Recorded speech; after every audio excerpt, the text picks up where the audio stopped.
Welcome to the Mindset Matter YouTube channel. I am Christina Hathaway, the founder and CEO of the Mindset Matter coaching program, and I thank you for joining us. This program was designed to help those people who seem to be doing the same thing over and over and over again in regards to their health and wellness, but not getting the results that they want. They're on this hamster wheel of insanity because they keep trying to change behaviors in the same way, but patterns get in their way. The Mindset Matter is here to help you recognize the thinking and feeling patterns that continue to keep you from achieving your goals. We will help you understand how your upbringing and your ability to be seen, heard, and authenticated has created ways of existing that keep you from being successful. If you grew up thinking or feeling or being told directly that you're only as good as how you perform, what you achieve, how you look, how others perceive you, or how you take care of others' feelings, then it's going to be very hard for you to truly take care of yourself with respect and acceptance. And so this channel is here to, again, educate you, provide you with examples of how we work with people on changing these behaviors, and give you tools to take away to try to make this change in your day-to-day life. And so please ask any questions you have. Please like and subscribe, and please let us know if there's any topic that you'd like us to cover. Talk to you soon.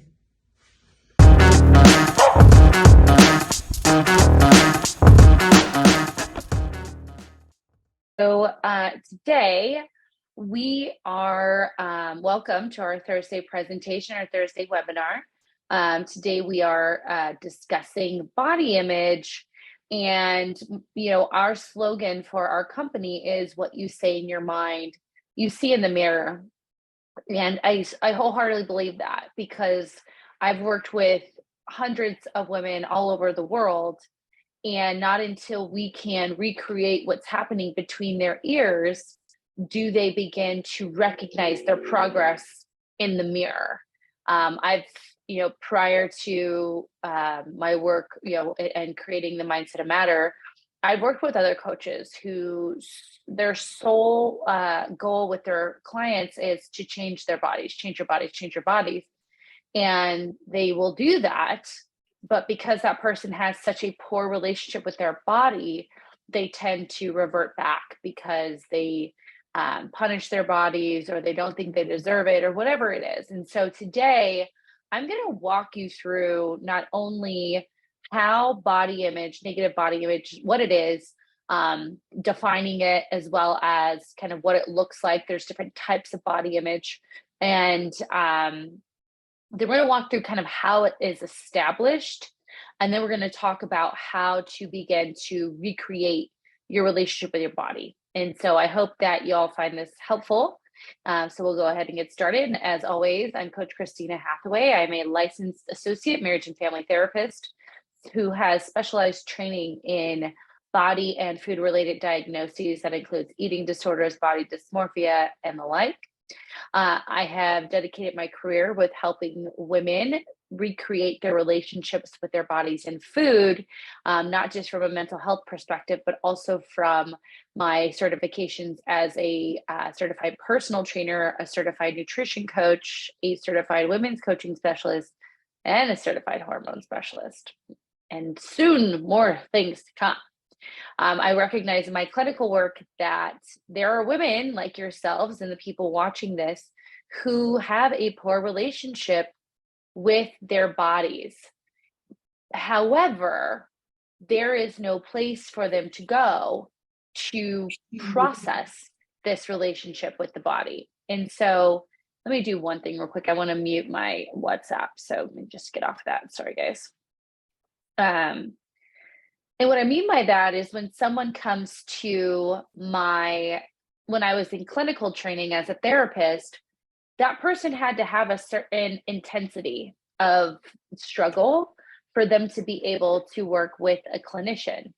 And so when I was coaching fitness classes, and my fitness, the members would come up to me afterwards and talk about this struggle with their bodies, but maybe it wasn't as intense as the clients that I was seeing in the clinical office, I realized there was no place for them to go. And so that's why I created my online international coaching program, the Mindset of Matter, where we are helping clients heal their relationships with their bodies and food from the inside out, emotionally, cognitively, and physically. And for those of you who are not familiar with our program, who are on this webinar today, you'll kind of understand how we do that. And so the Mindset of Matter, again, creates an intersection between mental health, exercise, movement, and overall nutrition. And we aspire high achieving women to create balance and sustainability in their physical and mental health. We offer one-to-one individualized coaching, self-paced coaching, as well as group coaching. And so that's a little bit about us. But why you're here today is to discuss, why we are so terrible with our interdialogues on how we talk about ourselves. And so, first question I want to ask you, and I want you to think about this, like the first thing that comes to mind is, how do you feel about your body? And if you want to throw it in the chat, you can, that would be awesome. But when I ask you, how do you feel about your body? I'm going to guess that for a majority of you, the response will be similar to other women in this world, because when we ask any woman that question, how do you feel about your body? We most likely get the answer about how they believe their body looks, not how it feels or what it is. And there's a very big difference between the two, right? I'm answering that question from this outside perspective rather than from that internal perspective. And so for my clients, feeling strong and of course a little squishier than I would like, right? So that's, I'm glad we got that strong in there though, because when we first start working with a lot of people, there is no positive. So it's really about this external perspective. And so the next question is, do you like your body? And I want y'all to think about this. Again, you could put it in the chat. What expectations do you put on your body? How do you talk to your body? And this one I love so much. Do you allow your body to communicate back to you? Or do you drown out its voice with the version of how you think it should speak or be? That is incredibly important to acknowledge, that oftentimes, and what we'll talk about today, is we're not even listening to our bodies and what it needs. We are pushing it into the corner or this hole that we want it to fit into, that it shouldn't. It's the square peg in the round hole, but we're trying to force it to be something else. Awesome. Okay. So I want you guys to ask yourself those questions. If you want to screenshot this and write it down, it's incredibly important to have this dialogue with yourself and being able to say, wow, like I've never actually sat down and thought about this. Like, do I listen to myself? Do I set expectations for my body? I know for me, an expectation of my body is to be strong. I go to the gym. I want to, hit PRs in the gym. I want to be able to move in all ranges of motion, right? But there's going to be some days, like last Monday, the gym was hard. This Monday, however, I crushed it, right? And so that would be one of the expectations I put on my body. But some of the ones that I see, I'll talk about here in a second. So what is body image? So body image consists of your personal relationship with your body and encompasses your perceptions, beliefs, thoughts, feelings, and actions that pertain to your physical appearance. The disparity between what you're actually saying and perceived body image, the actual body image, what you're perceiving, is called body distortion and leads to negative body image. Higher body dissatisfaction is associated with a poor quality of life, psychological distress, and the risk of unhealthy eating behaviors and eating disorders. We take this a step further with the diagnosis of body dysmorphic disorder, which is a mental health disorder in which you can't stop thinking about one or more perceived defects or flaws in your appearance, a flaw that appears minor or can't even be seen by others, but may feel so embarrassing, shaming, and anxiety provoking that you avoid social situations, certain clothing, even like being, intimate with the lights on, so on and so forth. And so this is a very real thing for women. I've had my very real struggles with body dysmorphia as a dancer, as a college level dancer, where I just thought I was disgusting. And I was like 16% body fat or something crazy like that.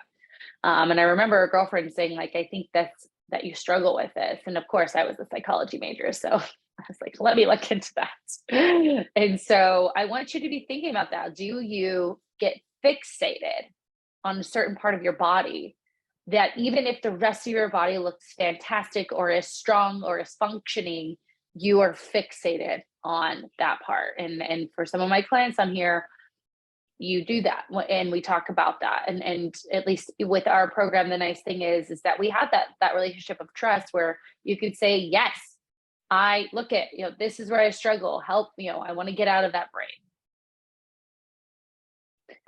So the interesting thing about body image is that, of course, it is a female focused struggle. Body dysmorphia is heavily female.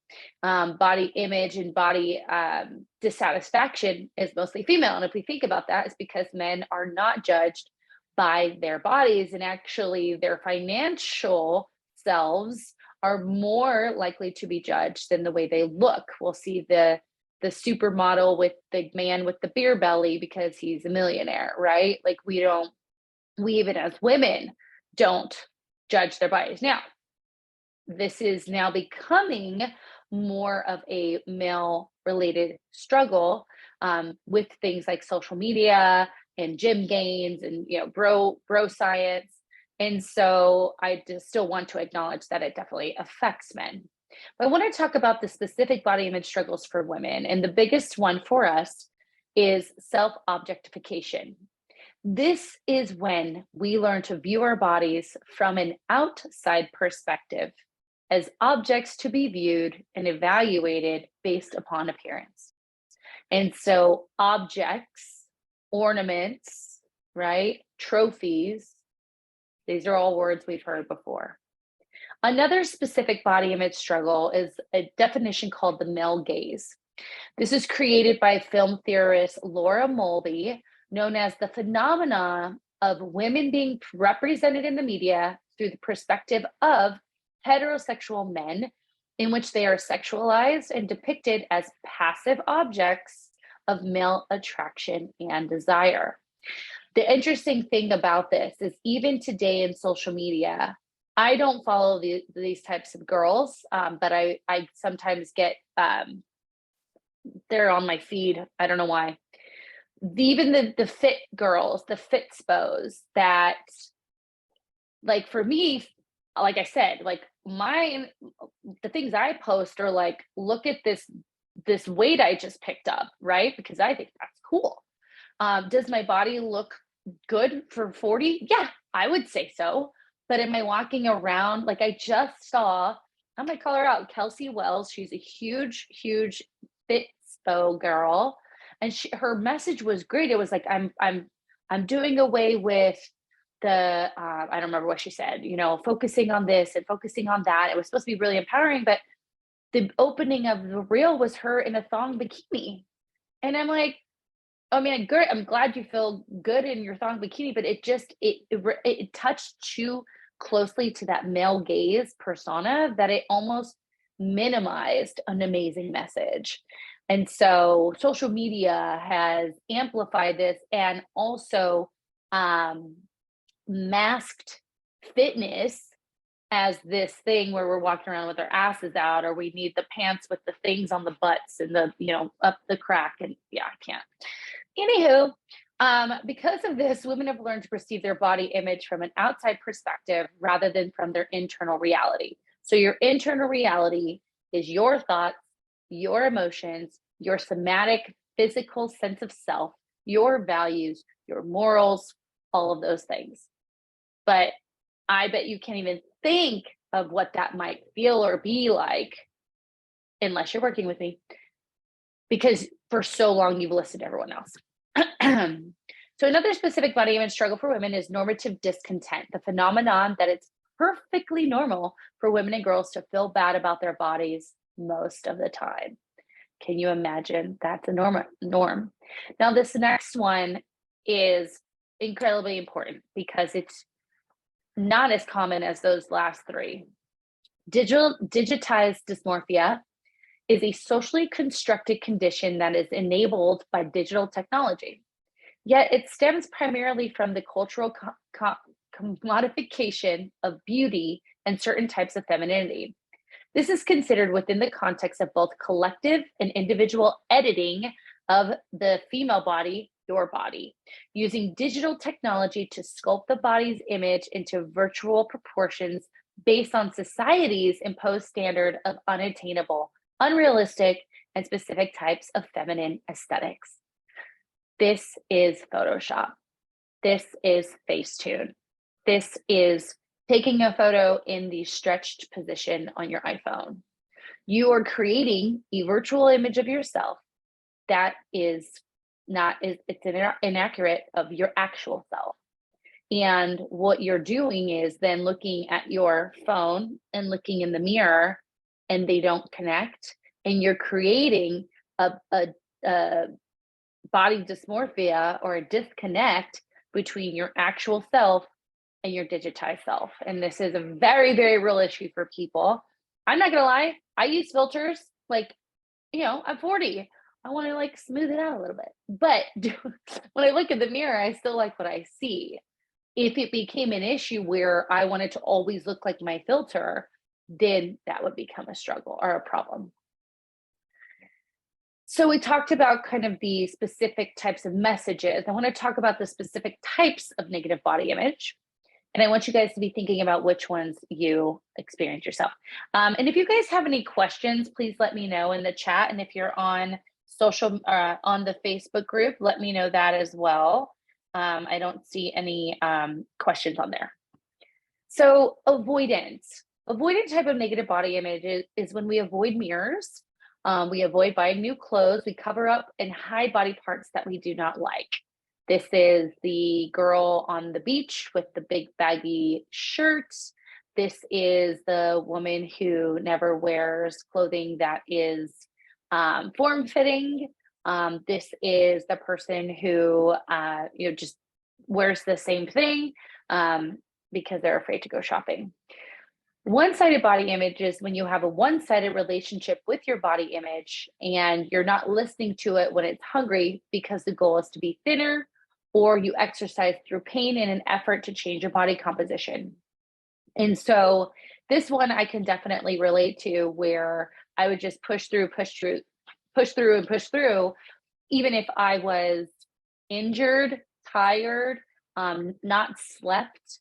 I would just push through it, with the goal in mind that I'm going to change my body. Now, nowadays, and my clients know this, my whole goal is to sleep. So if I don't get a good sleep, you're not going to find me in the gym, because what I tell people is your rest and recovery is the last quarter of your pie of strength training. So if you're strength training, you got this 25%, but if it's not there, the rest doesn't matter. Conflictual body image, when you are in a constant battle with your body, telling it to be something that it's not. In conflictual body image, you blame your body for your failures. And so I, as a professionally trained dancer since the age of 3, do not have the long legs that I'm supposed to as a ballerina. And not until I was older that I realized, wow, like a body type alone can get you further in a lot of these auditions than your actual abilities. And I can't change my legs, but I could dance the shit out of that choreography and get past those girls. So see, I'm not cocky.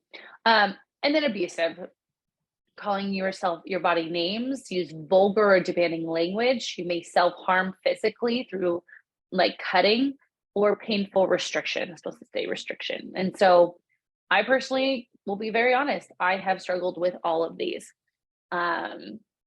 And in different, it's funny because like, and I think of each one, it's been at different parts of my life.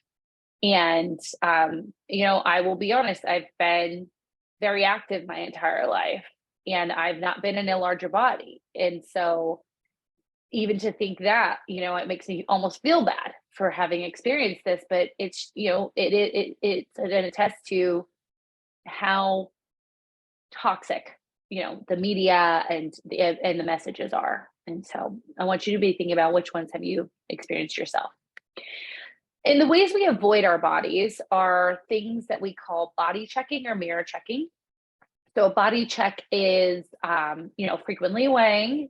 In my program, our clients do weigh themselves daily at the same time, and not. It's a form of data to see if their progress, but also we use it to understand hormonal imbalances or hormonal patterns, as well as inflammation from certain foods. We take an average of weight because there's things called weight anomalies that cause the number on the scale to go up, but that are not actual weight gain. There's like a wasp trying to get into my window. Stay out there. Okay. Anyways, measuring body parts with your hands or tape measure, pinching or squeezing body parts, repeatedly evaluating one's fit in clothing, comparing your body to other people's, and constantly needing reassurance about others about your size. And then mirror checking, staring into the mirror for long periods of time, assessing your physical features, comparing current pictures with pictures of your past selves, frequently, often daily, taking pictures to monitor changes in appearance, and comparing oneself to others on social media. I was just saying that the picture that I have from the original slide, like the title slide, is so old. I was like, yeah, I need to change that. It's like 4 years old. And then, of course, the negative messages that we often hear or say to ourselves. You really let yourself go. 10 foods you should never eat again. Thinking magazine covers. Like, you should have smooth skin, not cellulite or stretch marks. To me, it baffles my mind when someone like a mom is concerned with stretch marks. It's like you birthed a child. Like, that is an amazing thing. And those are I think they're like your, like, not reward, that would be a bad word, but it's like that's a part of that process. Like, you're an amazing human, you do something that men can't do.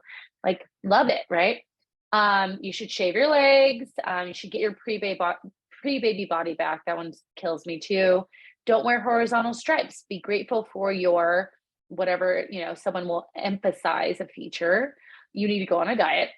Get bikini body ready. Don't be too bulky or muscular. That was one for me. You shouldn't have a muffin top. You shouldn't be thin. You shouldn't be skinny. You should have a big butt and boobs. Don't be tall. Don't date someone shorter than you. Be more tan. Have a flat stomach. No spare tires. Be sexy, but not too sexy.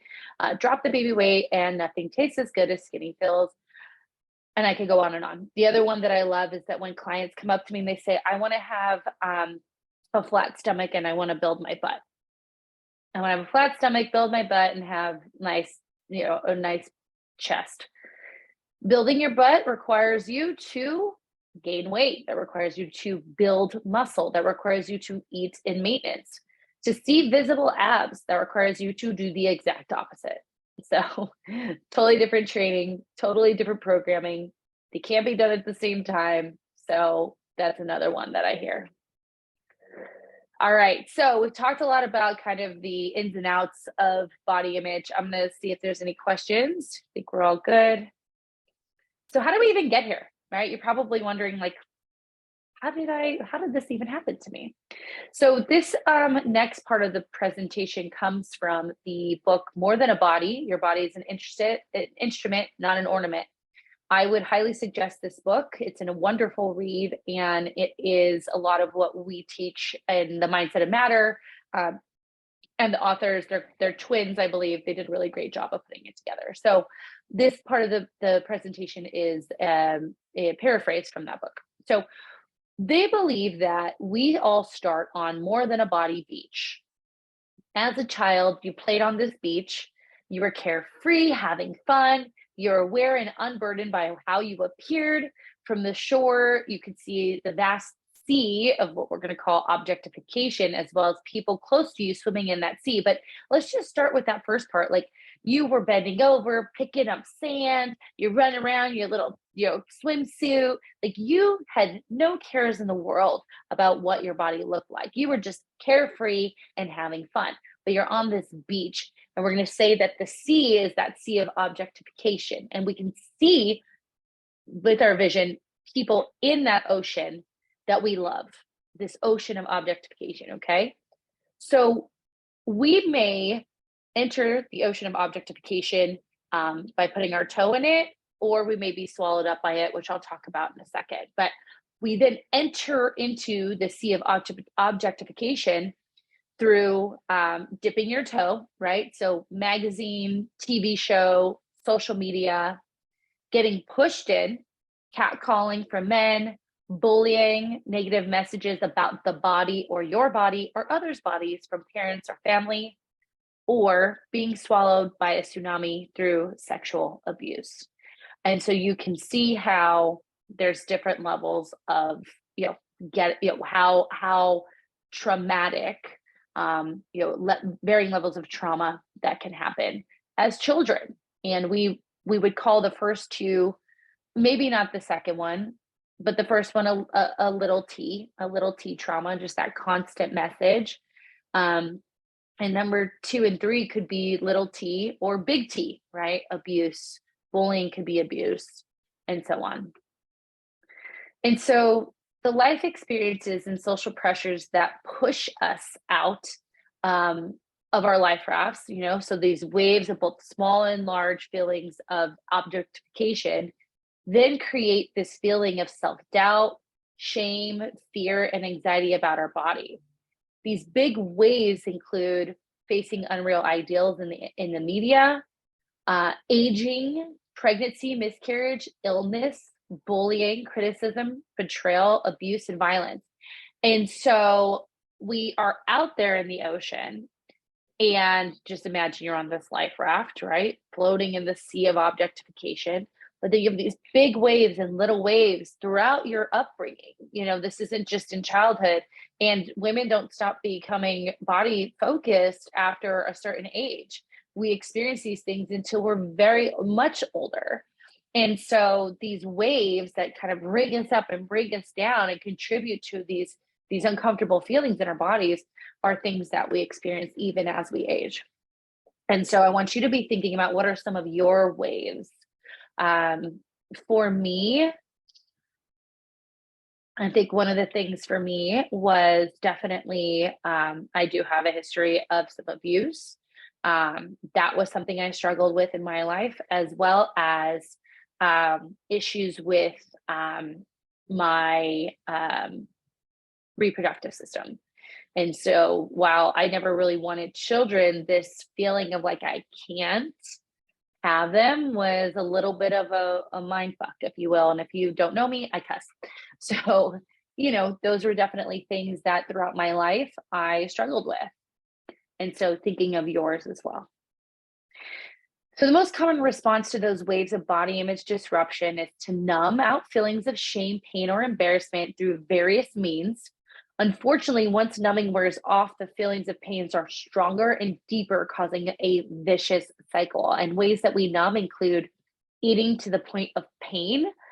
We'd rather feel the pain of fullness than our own emotions, or the opposite, restricting food to feel that sense of starvation instead of feeling our own feelings. We can use things like drugs, sex. I have clients that look for this external validation, whether that be accomplishment, whether that be, dating, like constantly being on social media and like messaging people, right? And then also, again, using other harmful behaviors like self-harm. Again, drugs could be a part of that. Alcohol can be a part of that. And so this is the response to your waves of body image disruption that is more common and socially accepted. So while the ones prior, and some of these are socially accepted, right? Like restricting food is a diet. We drink, like I'm not going to tell you don't drink, but like there's a certain threshold, right? Where I can't not have the alcohol. Because if I don't have the alcohol, guess what? These feelings come up and they're very strong. And so we may see even, some of the people I work with, it's a glass of wine every night, but it's because I have a really hard time experiencing my emotions. Now, that doesn't mean it's body image specific, but you get it. So the common response, or the more socially accepted response, is that we try to fix our bodies. And I want to just stop right here because obviously I own a health and wellness company. However, we get to the root cause of a lot of our clients' struggles. So what is underneath that? What is underneath it from a mental perspective, an emotional perspective? What are the rules you've had around your body? How are you raised to feel about your body and food? So on and so forth, while also giving them means to keep their bodies healthy. And the way that I say this is, what we're trying to do is create an identity of self-love, or a relationship of self-love with the body. Because if I love and I respect myself, then I'm going to feed my body foods that are nourishing and pleasurable. I'm going to move my body in ways that keep it healthy, that keep it from feeling pain, that keep the heart healthy, keep the brain healthy, right? So really focusing on the self-love perspective, and we do that through the psychological work, through the emotional work, and obviously the day-to-day behavioral work. Unlike other programs like these, where they'll say, oh, do this juice cleanse, get this diet, the Ozempic thing. Oh my gosh.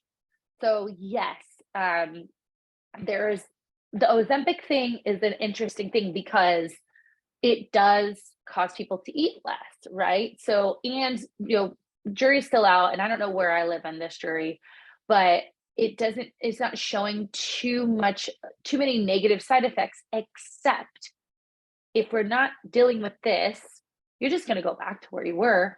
And then also, just on the second note, when you lose weight that rapidly, a lot of your weight loss is muscle. If we as women, especially women over the age of 35, 40 and beyond, if we lose muscle, we're only contributing to the slow metabolism that we have throughout our changing hormonal bodies. And so if you're doing something like that and you're at an age where your hormones are already changing, you are putting yourself in a terrible position to have a very slow resting metabolic rate. So that's that. Okay, other things: cosmetic surgery, new makeup, hair, clothes, over exercising, hair removal, extensions, anti-aging, everything. Now, your girl, me, I love getting my hair done. I'm actually getting my extensions in. I love my extensions. They're my favorite. And why? Because I love them. And I don't care if nobody else loves them, but I love the extensions. I'm gonna get them in a couple weeks and it's gonna be great. So there are parts of this that you just really like to do. I'm not getting extensions for anyone else but myself, right? Because I like to do different braids and like right? So really understanding like what part of this is you and what part of this is you changing for that outside perspective, right? So just wanted to throw that out there too. All right. Any questions, guys? I know we're at 1:30. All right. So we've talked about what it is. We've talked about how we got there, but more importantly, let's talk about how do we begin to speak to ourselves with compassion, and how do we begin to, treat our bodies the way that they should be treated. So rising with resilience. Rising with resilience means that rather than changing the way you look, you change your response to the waves of body image disruption. The waves and currents of the sea of self-objectification can work as opportunities to not only see more in yourself and your environment, but also be more by pushing back on normalized discomfort that surrounds you. When you can have body image resilience, you gain the ability to access both innate and learned skills and strategies that both alleviate some of the pain caused by your body image disruptions, and then react to those waves of body image disruptions in ways that improve your relationship with your body rather than push you further away from your whole embodied self. And that's a quote from More Than a Body. So it's exactly what I said.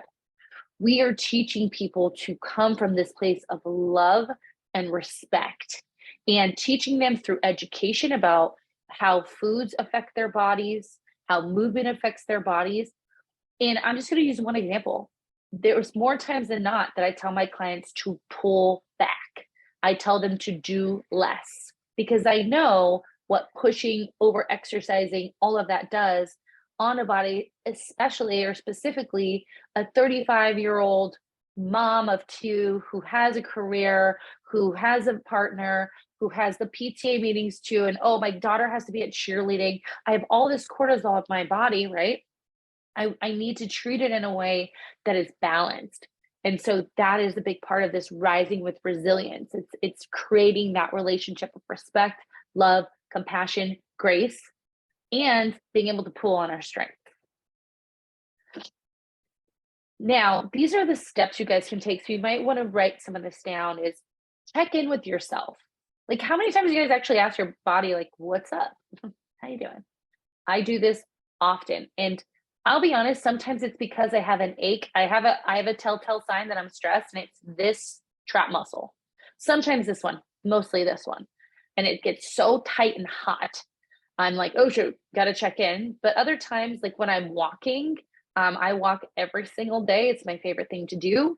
I will just check in with myself. What do I need right now? And then maybe I'll just do some breathing. I might also like look at some flowers and just kind of be in the moment. So give me one sec.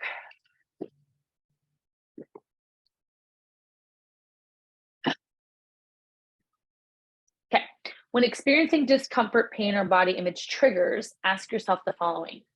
What am I feeling right now? So when we're talking about feeling, we're talking about the emotional, sadness, anger, shame, hopeful, right? Once we connect with the emotion, and you might do one before the other. So these first two can flip flop. You may, like me, do more of a somatic, physical check in. Am I tense? Am I sweating? Is my heart rate going up? Do I feel sick to my stomach? Right. And then how am I reacting? Right. So how am I starting to like talk shit to myself? Am I starting to body check? Am I like pulling? I see this move often. This one right here, like especially at the gym. Am I mirror checking? Right. And so really becoming aware. And this is something my clients hear me say often, bringing the unconscious conscious. The only way to do that is take this step back and check in with what's going on. And it's really important, guys, to do this when you are not in a heightened state. So the best way to approach this is when I'm chilling, I'm good, oh, this is a good time to check in with myself. Because if I can check in with myself when I'm at a relaxed state or a dysregulated state, not only do I become good at checking in with myself because it's practice, but also I know when I feel dysregulated. Or when I feel regulated. So then when I feel dysregulated, I'm more aware of it. So that's that. Then we want to just name the wave. We want to understand the trigger. So when you're triggered, ask yourself, like, what specific instance caused me to experience this wave of disruption? Now, for a lot of people, this might be that they messed up on something. And rather just being like, oh, let me learn from that situation, they go internal and they're like, you're an idiot, you're fat, you're gross. It's very easy for us women to do that because we're always in our brains. If we're always looking through that lens of self-hate, hate, and punishment, guess what? We're only going to see self-hate and punishment. And so anything that looks like, sounds like, smells like, feels like self-hate and punishment, we are going to use that as our default. So I make a mistake, all of a sudden I'm talking mad shit to myself about my body and what I look like. So in the naming the wave, we are going to name the specific instance that caused that disruption in your body image, what happened, what was said, who or what triggered you, how are you feeling before this wave, and then what deeper fears does this wave initiate. So in that example I just gave, oh, I made this mistake at work. Now I'm in my head about it. I'm talking negatively about myself. The fear is I'm not good enough, and people are going to find out. Then we want to rethink your reaction. Ask yourself, okay, when have I felt similar pain or shame, and how did I react? With my clients, we ask a lot of questions like this, like when was the last time you felt this way, or What do you think stood in the way of that? Because we want to start getting their brains connecting to past experiences so we can pull some of those strengths out of it, because there's going to be some sort of silver lining in every interaction. What were similar coping mechanisms for dealing with negative body image? Did those coping mechanisms help or hurt you?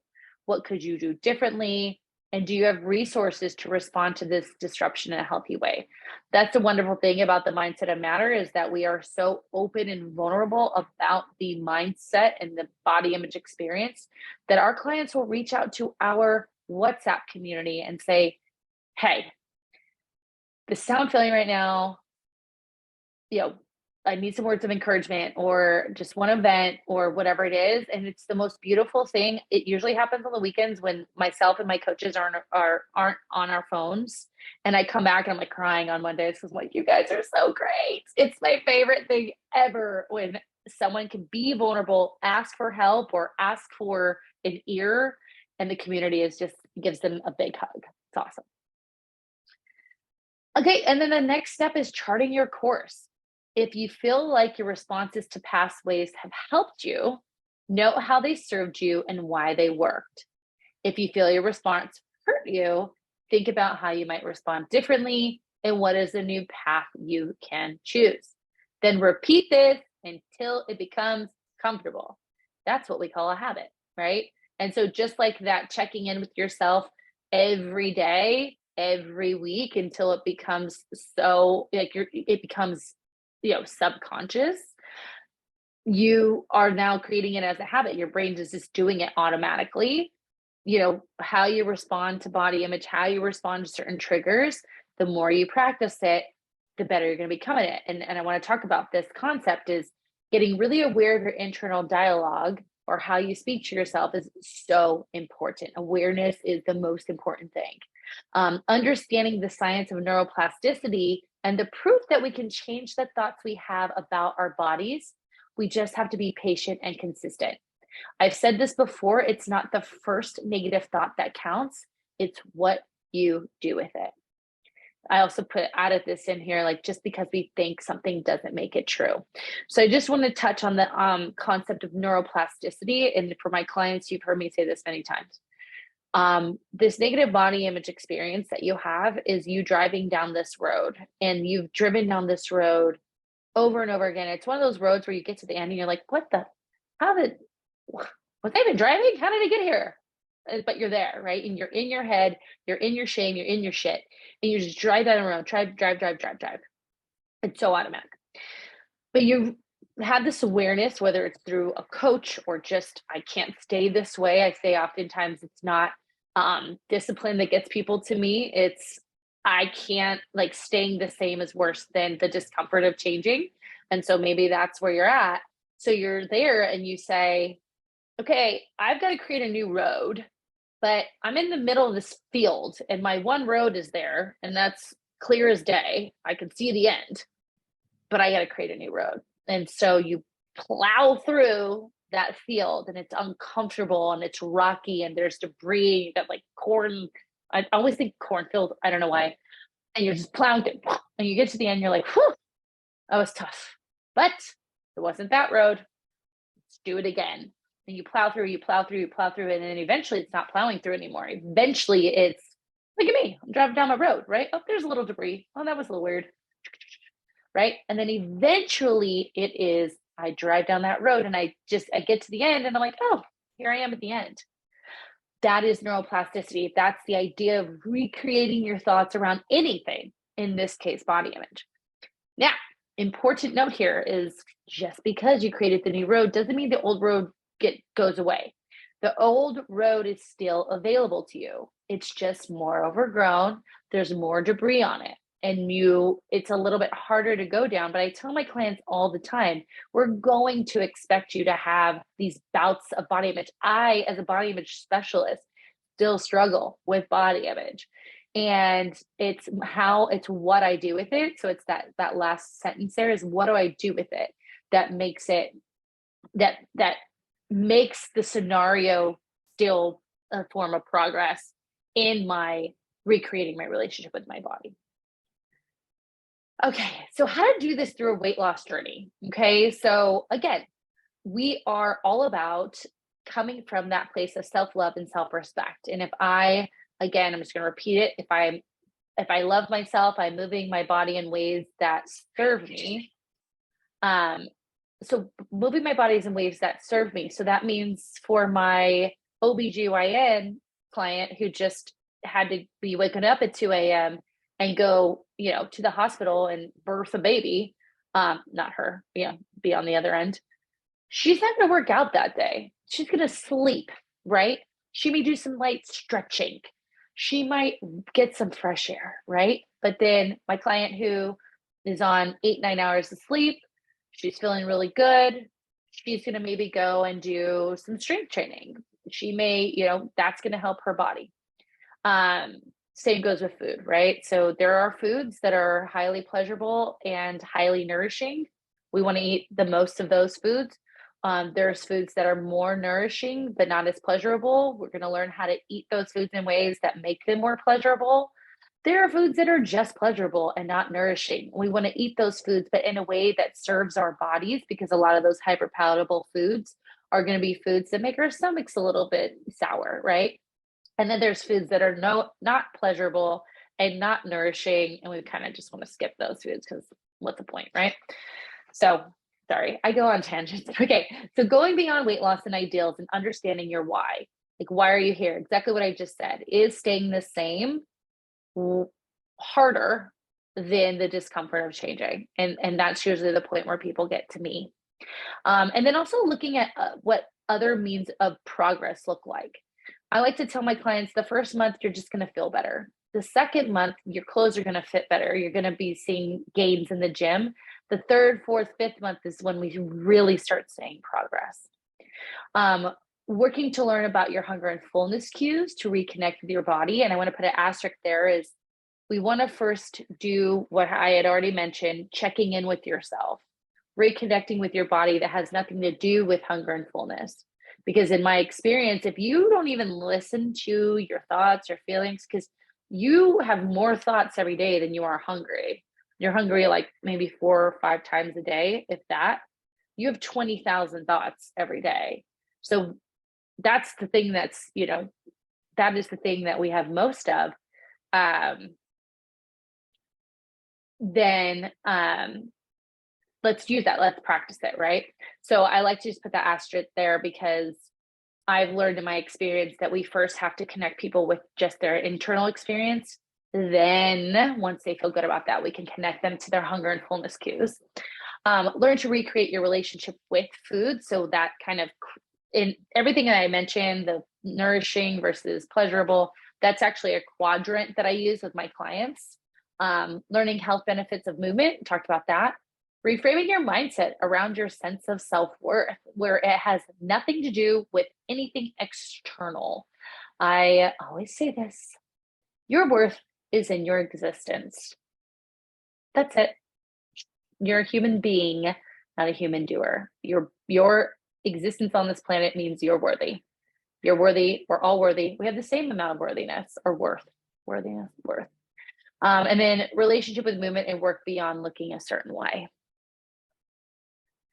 So I've made this for you guys. We do have a question, so I'll get to that real quick. This is just putting it all together. So if you want to screenshot this, this is just me walking you through each of those those steps. So how do I feel? What caused this? And how can I rethink my reaction? Okay. So take your screenshots. I'm going to drink some water. And I'm actually going to answer the question now. Julie asks, what are some ways we can support other women around us that struggle to see themselves with the love and beauty we see in them? And that's very, very sweet. Now, at a certain point, so I like to say it this way, we have to realize where we end and other people begin.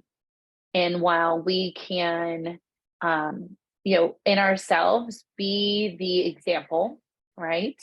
Have specific boundaries around what you're comfortable with. Because if your friend is talking really negatively about herself and it makes you upset, you can say, you know what? As your friend, it really hurts me when you speak like that. Can we not talk about our bodies? And that might sound counter because what our normal inclination is like, you're beautiful, you're that, right? They don't hear that. Remember, if I'm in that negative self-hate lens or headphone, I'm only going to hear what is congruent with my thought, right? And so we can set a boundary. We can be the example. We can not make comments, good or bad, about other people's appearances. We can, even for someone who is on a health journey, talk about, yeah, I'm getting a protein in. I'm feeling really strong. I feel like I'm really satiated throughout the day. My blood sugar is stable. Using that. Another way you can do that as well is um, okay, so that one, I have actually Julie, I can send this to you, but it's more for kids that I have it. Talking about like movement in a way that is more congruent with like health and range of motion and longevity. And so we're basically reframing the aspects of what the diet culture considers like health and using it in a way that is more educational. But I think the first one is the most important because you tell them, like, I care about you. You may not care about yourself right now. And it hurts me when you speak to yourself in that way. And so if we can just not talk about that, that would be great. And again, just being that example. I'm gonna now I want to go look at my sheet because I have a bunch of other ones, but those are good ways to start. So that's it, guys. If you are someone on here that needs additional support around body image struggles, you can take a picture of this QR code. This connects you with me one-on-one for a complimentary clarity call. The clarity calls, of course, we talk about our program, so I don't want to lead you on, where what we do is we are here to work on the ins and outs of your body image struggles while also teaching you how to treat your body with respect, treat your body with love. And that comes with, if weight loss is something that you desire, we do offer a sustainable health and wellness habits that ultimately can help you lose weight. And so we have clients who are not here with us to lose weight. They're literally just here with us to change their relationships with their bodies and food. And so you can see it's kind of a spectrum of both sides and everything in between. And so if you would like to set up a call with me one-on-one, this is where you would do that. If you are someone that came from Instagram, we also have a Facebook group. So if you're interested in that, please just let me know in the chat.